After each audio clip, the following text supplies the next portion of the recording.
Yebeto aso akọ ensamfu from illegal free wager e wa incremental mu arahosam ene se ensuo dodo no odi enuro de fa droben mu no dodo no ane se no afen so yatena ye ne ensuo asenti ama ensuo no a omudi aduro egum no ne bo ayede ana enho adwuma ye ayede na yakọ amanone ensemu Kenya so akotu enabia enipa egum no kwada nyina eka ho bi yetu wono mu a ye hwehwe mu kwan kra mu fa so a onu free mu ene ne ekeka ho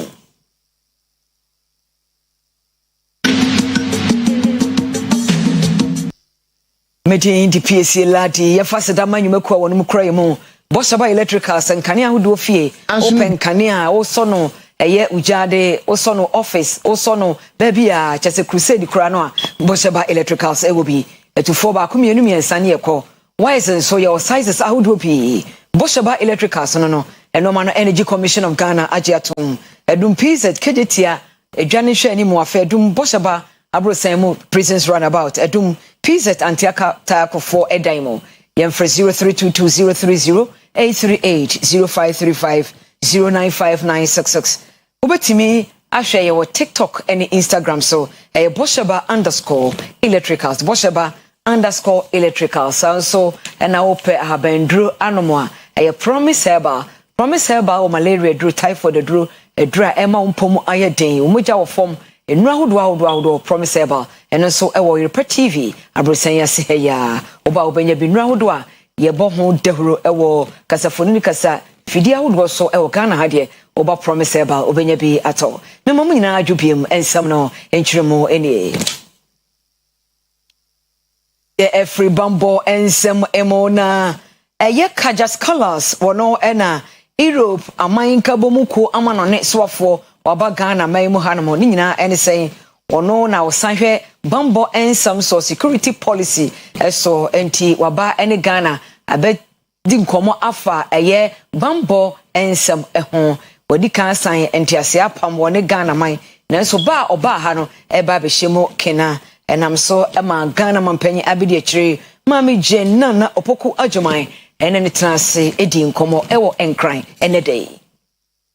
Asumdwe kamia se enni abibirima toye amahodo so a nei bambo ho semakoye bibie ho no aka ho bi ama European Union for Foreign Affairs and Security Policy empanyfo ahodo aba bepiem wo maimu a omne oman Ghana abeye ntiase apam bi a ebeboa amwagire bambo ho nsemu ewo mpotem ha na pani a odi European Union panyfo anim Kaja Colors enkase mu no pani chem se enam se we yakoye pan dikan kra adefense ti se ekoso no woni se adihunu pan se ebeboa na nam so amabombo ho nsem atimi ayire wo ebibirima toya anom na onim se o my Ghana so de babambo ho nsem a yakwadre mu ntino enya de a woni so adehu no ebeye hweboda na emum no ebetimi abem. More than ever to think that we can work with trusted partners who think alike and act alike. All of this speaks to the depth of our partnership. Dear Vice President,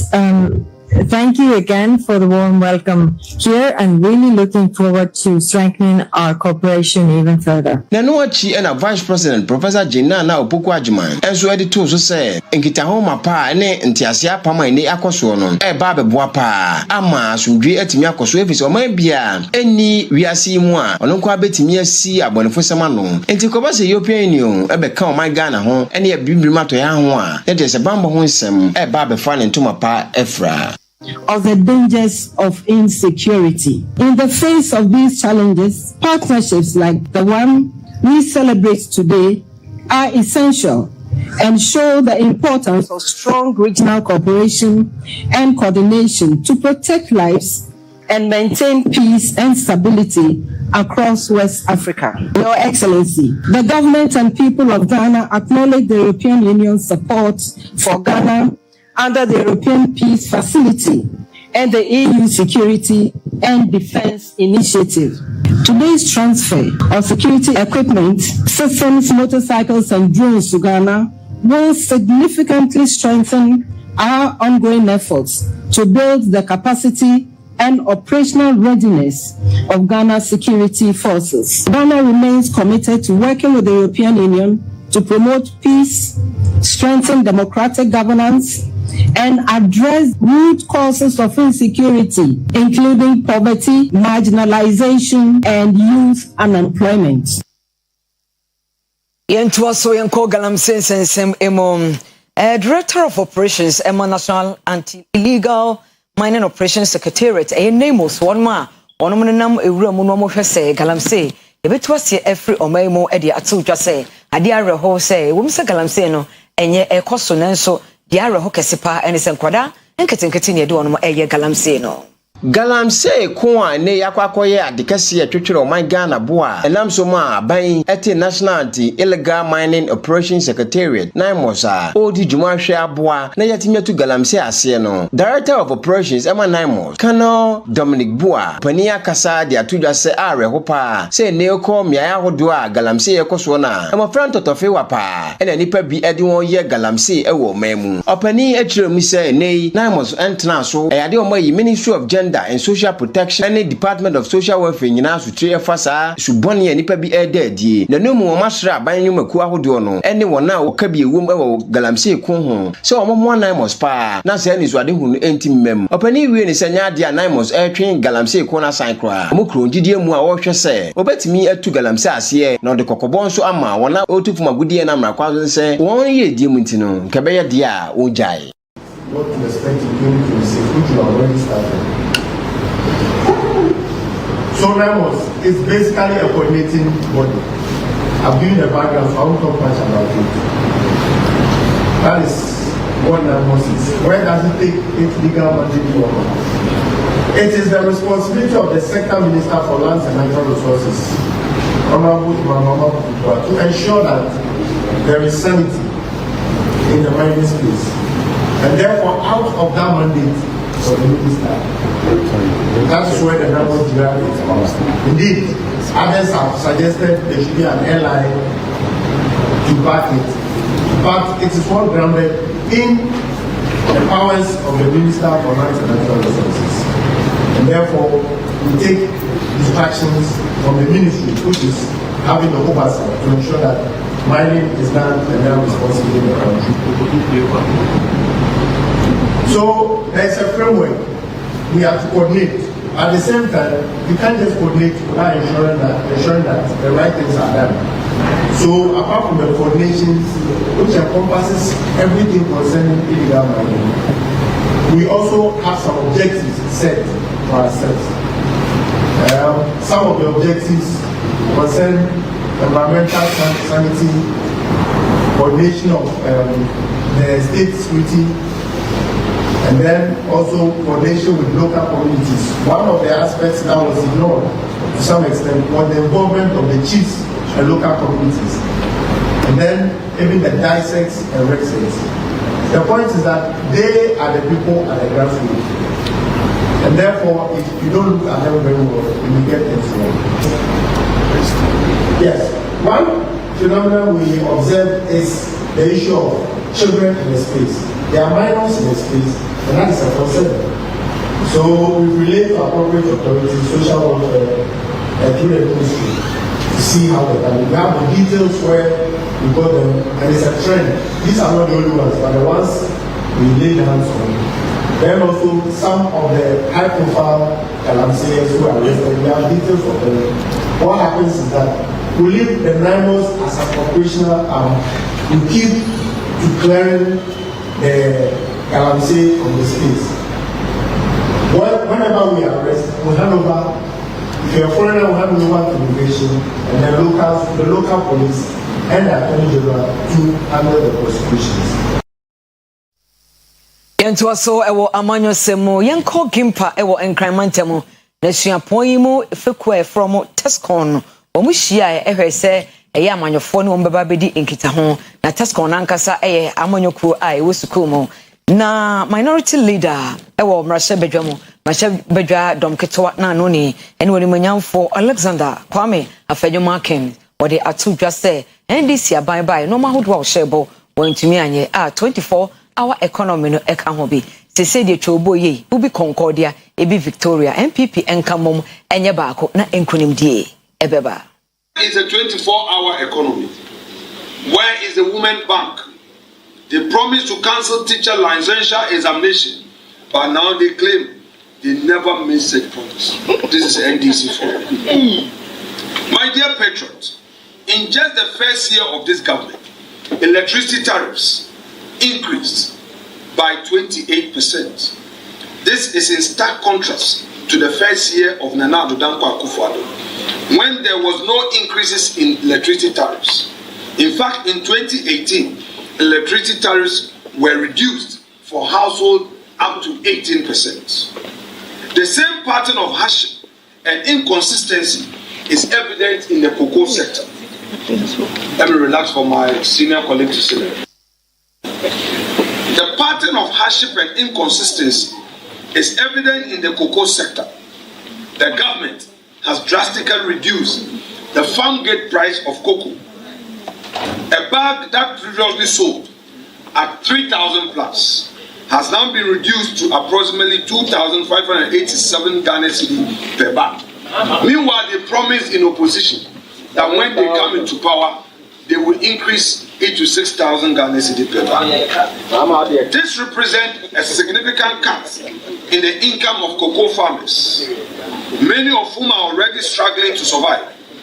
At the time when cocoa farmers should be supported and incentivized, they are instead being pushed into deeper economic distress. My dear patrons, in moments like this, the strength of a political tradition is how quickly it recognizes,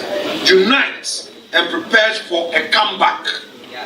And I'm proud to say that our party has already taken a decisive step in that direction. We have a leader, Dr. Mahamadou Bawumia, a man with solutions. Now he carries the mantle as the flag bearer of our great party. And this demands that we move beyond the competition and embrace unity of purpose. Every true and loyal member of this party must understand this. 2028 will not be won by factions. It will not be won by divisions. It will be won by a united front, a shared vision, and a collective commitment. Yanko and Cramantem, what take a mam, ye call wager dama, a boa, Emma Winyan Sue, Ewo and Cramantem Potamubino, Penipa engineer or Dano, and engineer John Cope was say, a moede pa frise, Sika was saying one son in Sue no mati a new wino, and Yesica Catua, and so, and Sue a treaty and I am Wajuma Dodonwa, yes, say no, a bion so. Yen suo ne asubontia hodo ya na asai papa ama ho adwuma no ayeden na wakasa afa World Water Day eho. See, this year World Water Day no your team are already celebrating water and gender, where water flows equality grows. This year no you want to say you person you encourage emba more because you want to say your water challenges are affected in banning more. Until you person encourage you more, you person involve you more. Your decisions near your money na Emma yet to solve challenges now you are having to do with supply of water. And a celebration, you invite JSS school and I encourage girls now more women. You encourage you more educate you more importance of water, safe use of water, saving water,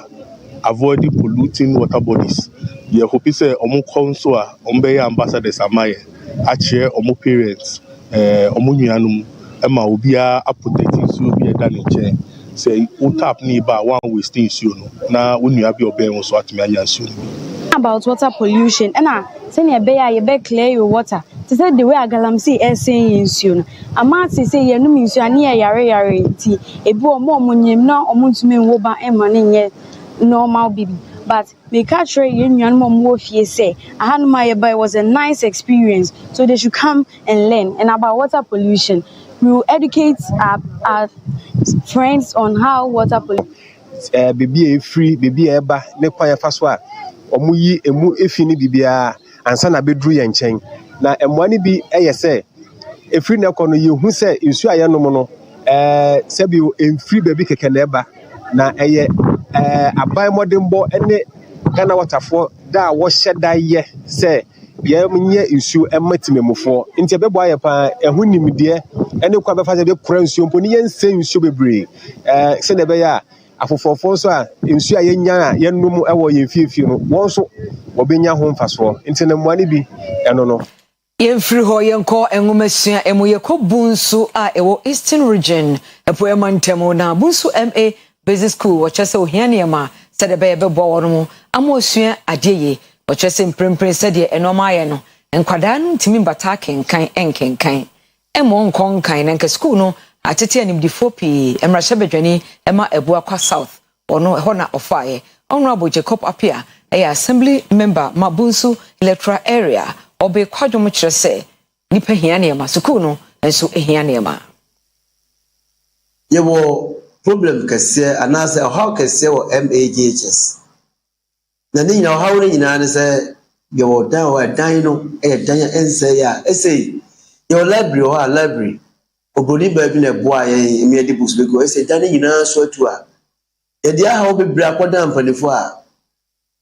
ye de ko ha emuane ma ye de fa emuane ma enti be se ne ko ha ko yesu a ato etata ho adanim enti be se ye mpanifo se emua biara obiara pese ode beboa ama school na tuma fa na tuma pa fra no on fa medom ye esa school ni ye school a atete enipa bebre emi ohwefo ko wo bu nso presby oko school ni bi oko school ni bi ba bu 42 years ni abetena bu nso a betu school no mi na hono nkwa wie school na hwe school ya akanse bia ombeko bia ewo eye potema omno mufa ono mudikan na yo school yi odu ani hwe enema bia enhwe enda me de madishin de anase made me adise de to amanfo nim se omo ntwo mani me hwe eye school yi eman na school ntimi nkora nim school po enye teachers sakomo room kwana awon bacho yebo problem bebre even ajanan ebia wo school mu ase won wanansi akwa na teacher de bi ena enye ha de okowura mu se okuja na owoka no emane wuye enye ha de na ezebeti si wo ha esanse bibisa akoso ye potema echa 40 job na wo enya de insu kura so eni school mu ayankola no mo ba class aye mo ko fanse about 500 meters away and makosa insu no de aba enti insu na jana bia esu ade bia se ma be try en dia me ensign for how we do and say no so your how kase a e wo school mu a ehiama se seba ese na hwese de eni biaba na school atie na bunso se de ti bunso de na school yi e na ni na insuo so emeha ba bia de awrehosem yanko akwan ni akwantempon ensam so ba bia ni anwa so bekwai Krusino drip department wonum aye kwan atwa so a sele be yakoni abedie ebetumi akoso na wonum aye kwan no afri bazangele eba obwase krom kwan no so ose eba ne sa na akwantuo ebeye mere edwadi ebekoso amasika begu manfo ebutum jindadi yazo ebrepaso ebeba manfo Ray Emmanuel Champon yetafra ne legacy ono ene municipal drip coordinator baby na nwa so befa ya ye hwe nkwasi ebebo ama mo akwan nkuta hodie abaso na hwa basin litu basiko na ekwan na yobi anatemamufo no ebrepa sometimes ya na okadafo ne tricycle moto mu ne ade munni ntimi nya access enkoho so hwa na anwafo no na hye kwa no na we na wana oba sama brefo and the municipal chief executive anabo Sebastian Obin editor mu say yenkohwe na drip yimpa emissions yenkonyenko yipan no ti se wo hwe ya timamufo no ikoyipan no bi ebuse se muhu sa de bida because for the first time I say ye kwan ya ye bim kama akwan so smooth ntuka ubisa na de ho no by twa mu no the previous government no Okay, yeah, I'm machines in the bar. But your machines on buy now, not near Macacao, and they mean to me for further, sir. Now, not 4 and 7 years, they're not edging. And to wait 4 and 7 years, and you know, municipal chief executive, and then the MP now, Patron, my 4 and 7, I project your cost of the Biennial newspaper, and think to know when I apart that canoe at home. Yeah, the busing grave for a bossy crew for so as simple from my be. Can I net a quanenya bike component to me for bike and faso. Nanso and Neddy, Yamia say, obey me the sacre, bet me the motor be beer than a fast man. I ain't here than paying for say. Yes, I buy some castle and kaya die than. The first, I need to do full cada and a fast to see a road in the Marco Finance. Maybe you could first like a meeting that with them 24 to come up wire. And then the only year and I ye. I should have been for say that one massy. So, more boy, you could have formed back around here one chili. And then so about one so about 1 chili.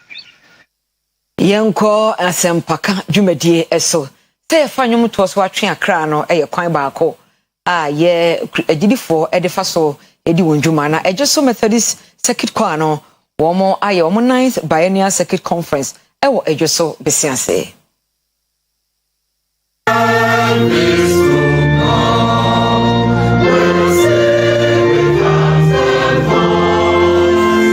Biennial conference in Fabian Shimuza, Ghana Methodist Church Choirs, this shadow was circuit a room, and Ocha Ochemi, na a just circuit, Zenith shadow will be Sansa, Society Choirs a roa, or circuit in the moon, Beshia Totonium, Junjun, where she is in a say, National Superintendent Minister, or Ebenezer Society, Very Reverend Collins upon Anane, due to Guade, powerful or Asudi Kesepapa pa Usande, and I'm doomed to Kwando, Asempa. Mr. Sumo,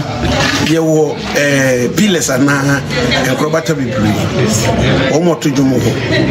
Asampakafu, and then do a complete Bible beer on the Chefa oil. A powerful Omode and you to 8 p.m. Radias. It took me because Juma year to not Ombedica to a fat Asampan Asama Yakan. It makes us mean a big grandson so from what me actually. At the new to a pretty atmosphere.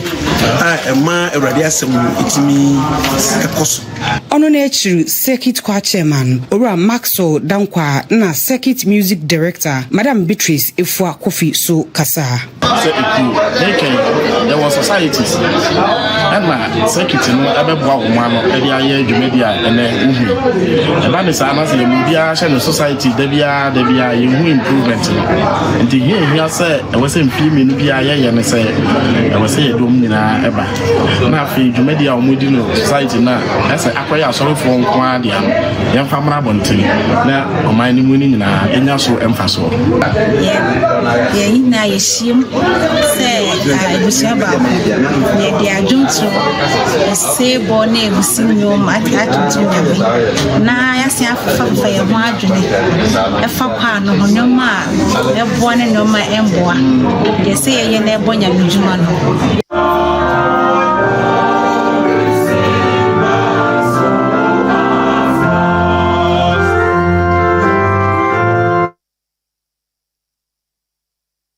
Yanko and Sanfu from Nanaba for ya boami or Tosumienu, Eja Sehene, our teacher Mante, Ewo Eastern Region for Yamantem, Ayin Suana Mensino Emo, or so Mamfo be Eke, Catitru Mebuno, HSA, Odache Aquasia J, Sebi, Onye Ubia was a, Omudini dia dear Elho, or Sebagaskiaba, Antisa. Obi or hot and assassin or an assassin. Enti suwaka se kwese je sebi oye sebi ohohwa no hoho obi o wana asase tract of land a sebi what so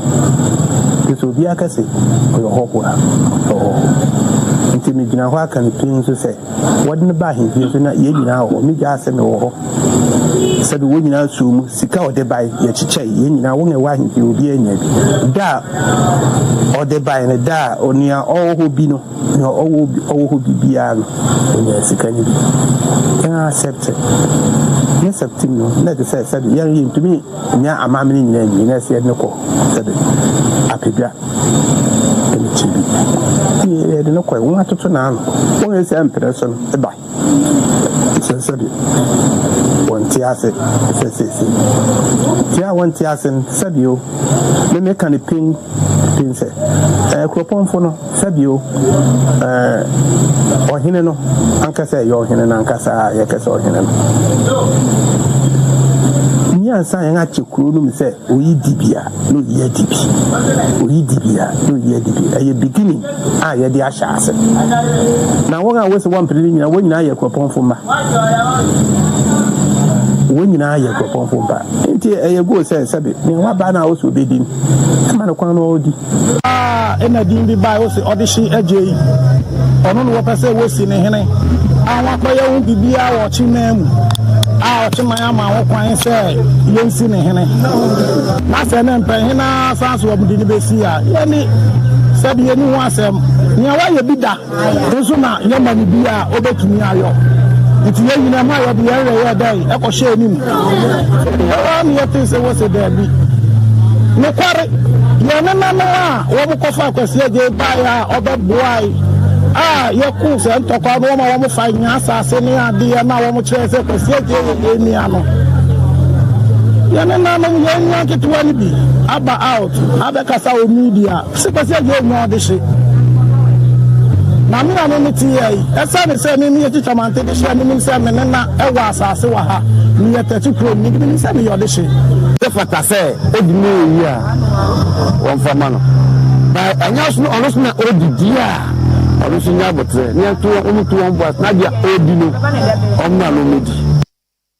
Mrs. Akuya Enua Dake, where maintenance engineer Ewo Ghana Highway Authority Ewo Enkran, or the Atuja say, you were you may be any no maybe or Hanoma was say a mercia, a major chum who free say. I say, ya 2 days say a memon qua, a Jumana, memon quan was a west idea. Was it there be crown, baby our chrono, a memo hopan, and so, or call on Odin Kunim Elho. A man sonya sa never boy na okasa e wo CAF University 2026 alumni homecoming event ase. Engineering nye mema ejuma. Engineering enye ejuma eye ahoɔden ejuma. Ejuma eye ahoɔden ejuma pe na metimi aka se eye mema ejuma. But engineering nye ejuma bia te say nursing, doctor, accountant. Once a wire wadwin say wo pese wo sua ade because emma bebre be ka say omon pe mathematics but mathematics nso ye subject bia say oba wo pe na wonya interest wo mu a wo betumi esua akɔani because me my favorite subject is mathematics enti nyame kan say emayewa omoba no omobe fa mathematics any sciences no physics chemistry as very serious sene be ya omobetimi aye engineering me de nyame nim say wo ka say ejuma bi ye mbema ejuma a che say bi omosoa cement e wo baabi eno na metimi aka say ye mbema ejuma ba ejuma bia e school e na wo beba na wo de benya say ejuma ne de enye meme ejuma eyobia tumi na yehwe se me betumi akan ho aboma ye baako na yetumi aboa e university no na eno so akonenim ejina ne puntu mapabi beta me ka kire obia we wie CAF University ne se emre na so se was obia ba together na ye nyina ye de ahoɔden bom yekɔ kra na bibia obedu bia no Edi an bebo ani CAF University and ayenso ye hwese na school no enyin abedru ni bibi omo koka kona e wo se nyina eba together nti no bebi obi a hye bia no e wo so ye be se e ka kire ne se ye be frɛ no ye be mo obi a ba together na ya nyina abom asom CAF University obi a bo se CAF University alumni strong aba ade a yebegina this is the first of its kind, and I'm glad to be part of it. Seeing old students trooping in, coming around for the first time, and happy to see changes in the school for the past 10 years, 12 years. I'm so happy seeing most of them. And what I would say to the alumni is the fact that without them, it would be very difficult for the brand CAF to go far as it has gone. So I'll continue to plead with them, just as they have always been doing, that wherever they will go, they should be good ambassadors. Omahinima Atebubu traditional area near Hempon Doctor Yeboa Esiama was ya hemfo ehwese omunkronkro ba bi omobiano ombebie enwuma ama wonom amanfo dwedi anase program of friend meko ebono afempiemienu ni aduonu nsia no na omo eda na dibro ni beka so omo launche ewo Atebubu yempa afashe ho ntuma keke lemu ye kyerese ya tuni ho si ho se nipa ba ko a ye be prim ntuo eni kanko ama mo yeah beko no enye ntuma ana se ntuo ana se asankwa lemu beko no ni media ye nam so e se ya mamre ya manye so kwa ya bunu mamu na sabre ya so ye prim kanko ama ema afi atifiasem kasatre kwanso o say yenka yinchi na yentete yakwan abra obia de no sem ama yakatase ama yo ani no fit ampa na obunu no ya yabakosemu yatitisemu yentitiemu ye nananum yansamu ampa woman can say honoring our roots must not end in celebration alone. Yeah. As I said, Sa Atifia Sama Yafai, Osha Yukan, no Kenya, then maybe be a Obibia, Otibus, as so an ample,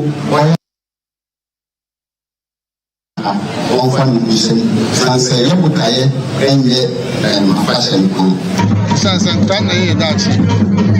I'm the Pina Bako, and I know you said to be also because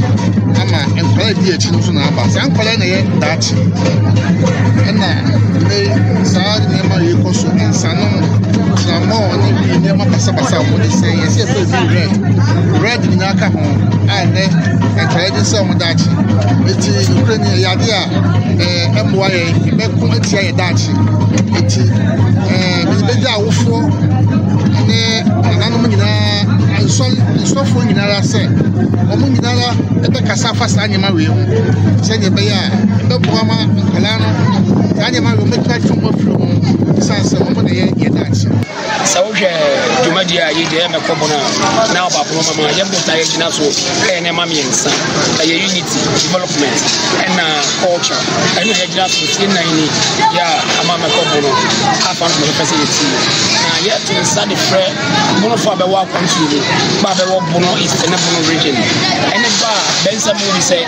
Nakomo in Puntuba, and yes, that's will be a partnership,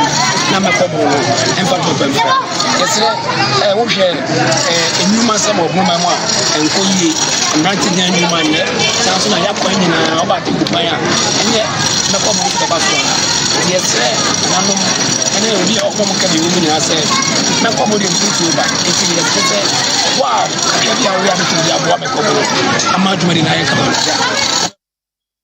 Onumanyafo Alajo Alhassan Sedu eye Tripone Emrashe Bedweni wasra His Excellency Awula John Dramani asangusu Mahama Ghana mampanyi se Tripone District Hospital no omano enko nanim se de be doctors dodo no a ebeba ho no mo na afi wabeye adwuma ahwe ayarefo ewo ho odinsem wetu dwa obra na wo ye eye ye chokose hene eye ewo asante mantem ha oyokoba nana akua efrie kasai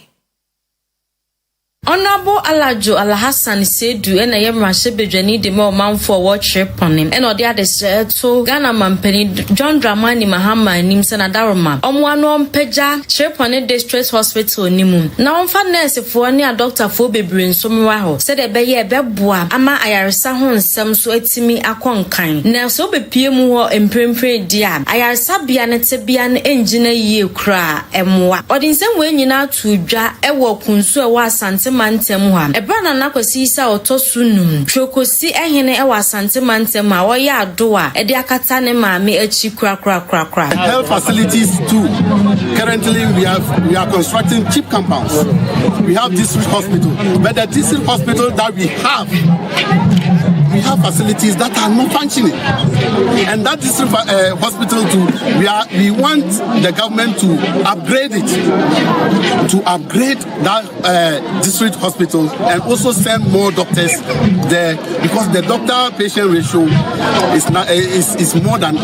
maybe 20,000 per one doctor. We have 2 doctors, and then we have the population is over 70,000. So how can 2 doctors handle over 70,000? So that is something that we need as well.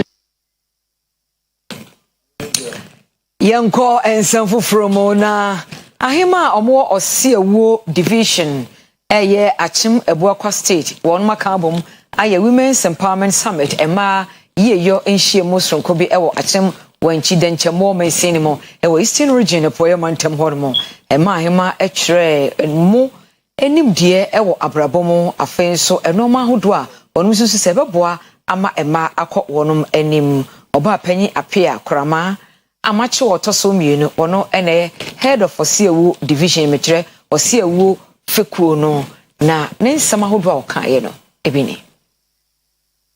Vidase de mama yes ade sabe enkwara umkosua no ma umkosua school fees grant no mo ja school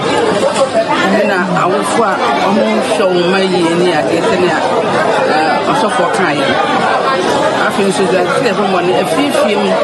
anuanom ni anuanom ti abusuafo ye makra ye me no mo tra asomdwe ni nyina ka ho se de ba ya kure e be gam kora enya be yam pa e de simele se me ya sa de na ye tu ma no mo se ya ya bi se ye se sa ahima ko e de ko to tinhi ani ani o tinhi ma no mo de kire de ye sa ya kra no o tinhi ma kra oni first year I have to more o se division ultima so ya ko so me nyina ho de na ye timi etu ano mo de ahye Ghana ma enunyam ene ochima enunyam ne wonti se won so enunyam na ye ka ne anye de ye ka ye so nyankopon ma nkora na so me onya so papa ente ma me no aso ne ba ya mbenya aye papa na me ka bi me se ya bombo den se school so a e bi omu hi tablet ne ayo mbesia de ne go ha no bi se ne next step e be say e be surprise ye from the entimi be school bi a e hwe no bi bo no modern ni ade a ne ya no tablet and access computer no so bi actual education so ye bo mpa ye say ya ko mo ni na mo ni etimi a e sa bo so ni a hye ya ye na ko anu ni ye timi to ba da se bi a just let me e wo ye ma se ye be sia bo ye ma mo ma ko school se ye sia bo ni ku ki na ti ni si ye ti me sia bo ni na so ti ti ni si ya so mo so bo wa ti ya bo ma na ni e ma ani o ku se bi a suje e be ti ya ni anti sa e wu kutu ba ko me ma ye ma me no se e bi e du the generation ya ben yes ram any bi mu a omun kai ya uji omun na e ni se wo ye na omun titi ye na omun che kwa be fa so ye be bobra ni ti aye din e wa bra ko mo ma ye bia bra bo enye basa omun to e school ko so na sika be so nda bo mo fa mo ye na nyema ehu nya mo mo fe sika enye Yanko special report kase bosron kono emo Nansen Ghana mabunu ekere se wopa adwuma ye na wasom won moman afa bambo enyumakuo no emomekere security se police se soldier se immigration ene ne ekeka ho anam so emo kototo forms na okuhia wo Kumasi Sports Stadium and Cran Sports Stadium ewi ekere no na emu empimnum 5000 ena yafa wo no dodo no a egu ekere aso wonum sika won to application forms so no e wo se edema wonum ana yenye ne den oyokuba nana akua free ene omofo akodi honkomo emeburu dodo na ne top forms abra ye bi ekwan se wa wani gise obekọ akwaje ntise no abebo Ghana ho ban no nanso ebewie ye dodo na ensentimi anka aban na ma kwan say dodo omo fa no mo fa bi nkan na nso nye omo to ye ni nyina e no mbenya akwanya na ye bisa say omo anya akwanya no omo sika ne ensa mfa ma wo ma na yes o twa kwadi interest ka ho esa ban twa interest ka ho ndi hia pa na uko cha o be ma ni wanya ntwa o pioto ka wanza mo send mi kan wo sa anti ndi yes o twa ndi aban no yes o twa interest ka ho gos ka no adile a che men kwa de asim ma sitere ne se uko school koto forms na uko pe school mu kwan ne ya mfa wa unko back nkoje usika ndi asim and go must refine more man ke because we as a stress no man kura ne sa fam sa man kura sa fast stress ni sa ndi o man sa refine no ma de mo e be boa pa oh yem fam sika ma wo mo and then was e dem sika mo say e say ugo twa be ma na zo wonye ntwa ontoma enka wansam ho tine se mo nya mfa me de a e dey no say misika e ka ho en se man fa me de mfa scanner sa so mo back akaro mchese 500,000 omo afa no omo afete se abaya fa omo no enkaya no abaya yomo den omo twe scanner boka kwa na omo nti oseka aban twema omo on twe scanner omo ayan fa omo no adensi say wonu so fa nipa fan say so pe nipa 1 million ofe o se me pe 5 million wa so ni so be fa 1 million na 5 million na wo pe no form so e better ye ama omo 4 million aka no omo nya chance enti so wonu so o pe 1 million no wo di nipa 500 5 million na ba 4 million na omo nya chance so do mo scam on back e bi kire se yen samfa ma wo mo e bi nso se sika na hye na won so yen fa ma wo ma na sika na hye oyekoba na ehwefie enemy den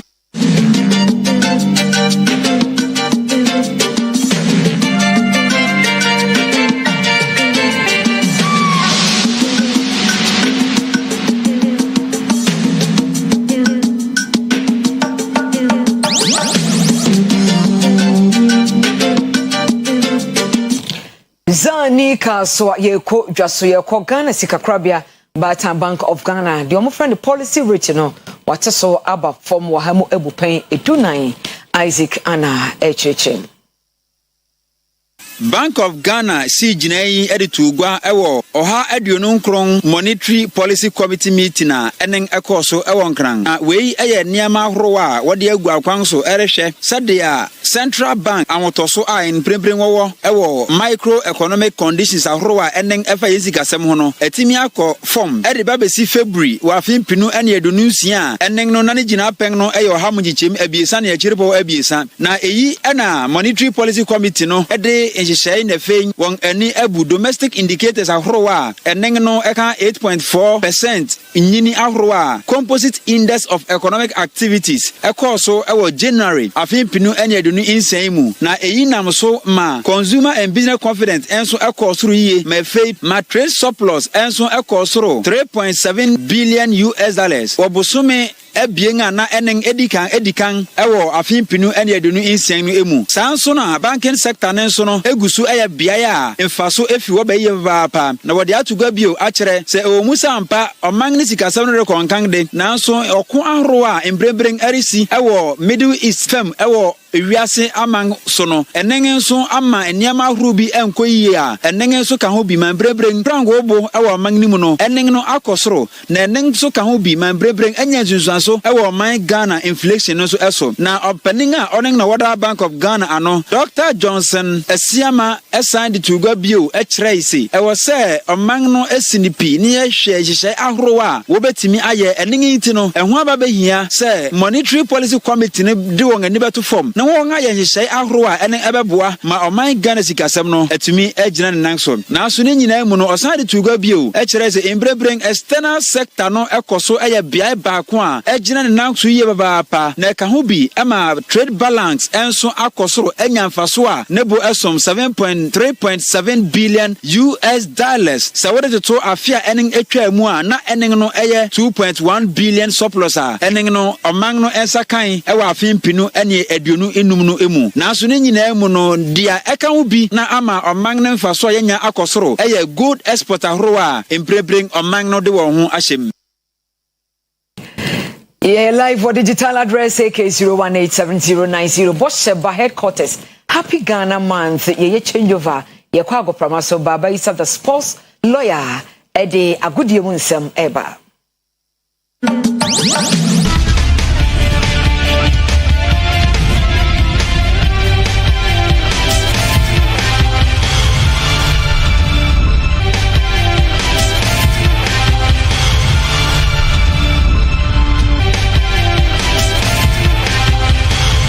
Abusia enyumre yamwajo na yamwakwa ba de duso agudi mu nsem chefa ewo yenu nsia brekase num ensem no doson de disefata se ohwe na tie na yede esumwo sports lawyer nie the only sports lawyer in Ghana football. Yes, I say efficient years okraku na so Ghana Football Association president or say 2026 World Cup no or come we are singing out to me say Ghana team no yensro my bia. The intangible assets that we have produced over time, the intangible assets that have been put together by Coach Ado and his team will make Ghana proud. We will go into these games and we will, Your Excellency, go into this tournament with our chest up, ready to fight for the strip and ready to change our story. We will not go into this tournament as underdogs. We fear no foe. And believe me, when this team lines up against Panama, against England, and against Croatia, Ghana football will speak. Now, Henry Asante Chum, Kasamofo, Emma Ghana Football Association, Osi Kumase Asante Kotoko, Ene Accra Hasso Folk Sempo, Maimuha, Ena Ombe Free, Ako Obima Swakofa expertise about managing team now Omo Enye. For clubs like House of Folk, Kotoko, we need the best to manage those clubs. In here, Omo nimdi na Omo sa nimdi no debe handle ye two clubs no. Even if ever say ko amanone ekope obi ebe handle any of those clubs, na nim say no the results remember. There should be that deliberate attempt to do so. We want you to work full time. We will give you a house. We will compensate your family and move you from Accra to Kumasi. Only wants to them for to Kumasi. These are your bonuses. The team winning Liga, next 4 years, you're born at transfer. I'm what Nakumo, I say a team of mine. Why not on chance? We are the other class. I was out. Now you're 2-1-2 and Osa. There must be a deliberate effort to make Asante Kotoko and House of Folk great. Deliberate. No matter the circumstance. And it starts from management, starts from technical, recruitment, structures, marketing, branding, international relations, corporate money. So with the Ghana Football Association nano kwesiada Sante Kotoko Nations FC Shoma Kamiensa Nations Intimi Anti Academy bie na game no guso a cost no one player Emma Nations FC center back Oko Gripman Ekoko Tietia Albert Amoa na enom and a Ghana Football Association chimche a unsporting behavior bringing the name of the game into disrepute into our up to Friday say obeba na fe wobeyi ensem na ano eno Ghana Football Association charger omode akọ etia Oko Gripman ye call Accra House of Folk the Continental Club Masters amasia ye opariado ena kasamafo ema club no osise omufi Accra Sports Stadium akopim University of Ghana Stadium na omosanfi University of Ghana Stadium aba Accra Sports Stadium no it has nothing to do with spiritualism. We haven't left Legon going back to Accra because of ritual reasons. Football is different pitch. If you don't have that at this current stage, have pitch in it here, there's got nothing to do with quality. When you have chance now, you can't say that is the pitch. You understand, but you need an excellent pitch as it previously was, so that your football will also continue as it does. In the club license regulation, at all times when you choose a venue, there should be an alternative venue. So Accra Sports Stadium was our venue, and the Legon Sports Stadium remained our alternative venue. So once we have a venue and the alternative venue, as you have registered with the Football Association, as and when they need to be before you can make any move. That is all for sports. And then you marry sports lawyer, near the only sports lawyer in Ghana football. Edi agudi emu nsem na si na edi ahosapesem na banana ma inti for lazy miem odi akanyina etos. Adesma my mama Jo emamu akwaba eba enijede kase so. Mini de na ma inti for enra na yebo amane se Ashanti Festival a ekoso no enam so ema Asante Mantemu senior high school sahodo no emo from ye visual art no omoti esi monten so omo penti krom tese omo ye art ewukoma efe papa na asokwa interchange so ena omo ye sa dwuma no ewo ho eno nam so omanfa hya se kwa omo sayi nipa bonofo a chese bone ayo mutimu emase atadwe sa nipa bonofo no ma hya se kwa omo di face paintings ni bi eno nam so ema Ashanti regional minister ni aid Ibrahim Hussein ababontia wo chese bo munyai sa de na mo ye no fi se painting no ade a eka asanteman abakwasem. But ono no de osha nkrande na difference ni say nkrande no just flowers any draw cars e de ato ho but asanteman ye mamre ne amane enti no ye ma ye manimra no mo be showcase asanteman yakade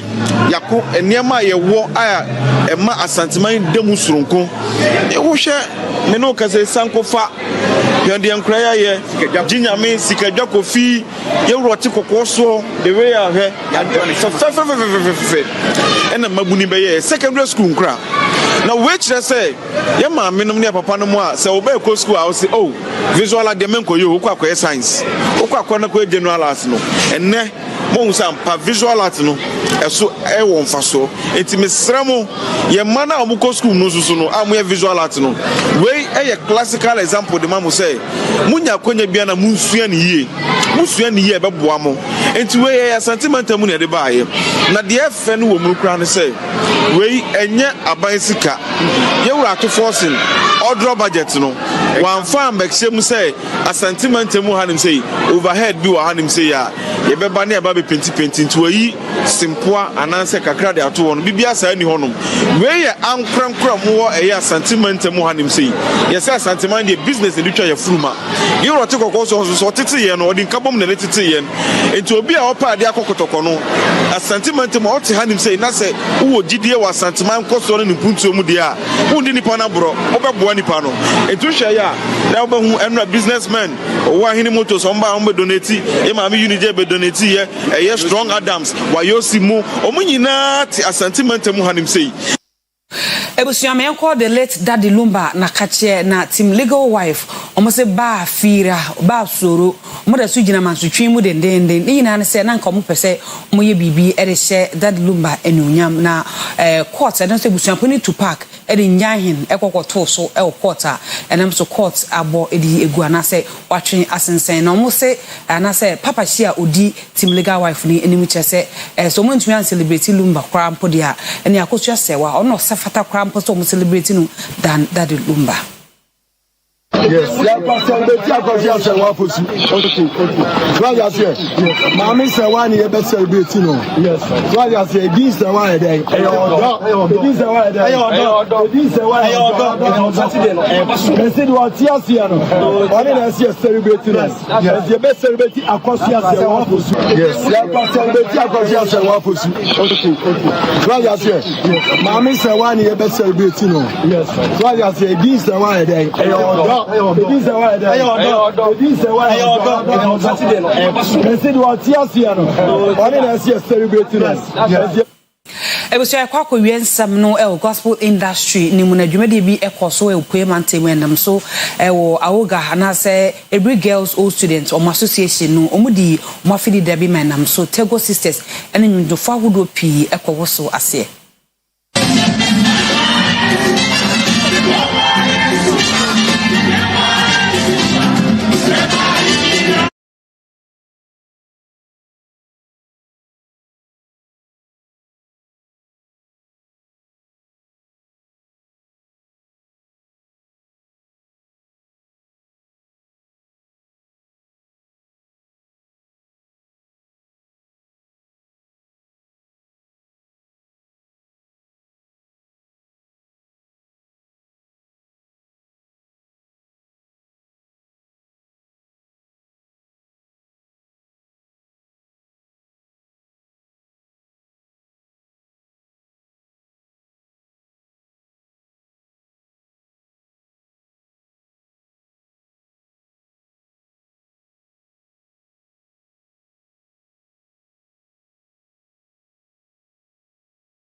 kase no ewo amanoni madawase amomo no hwa abraw.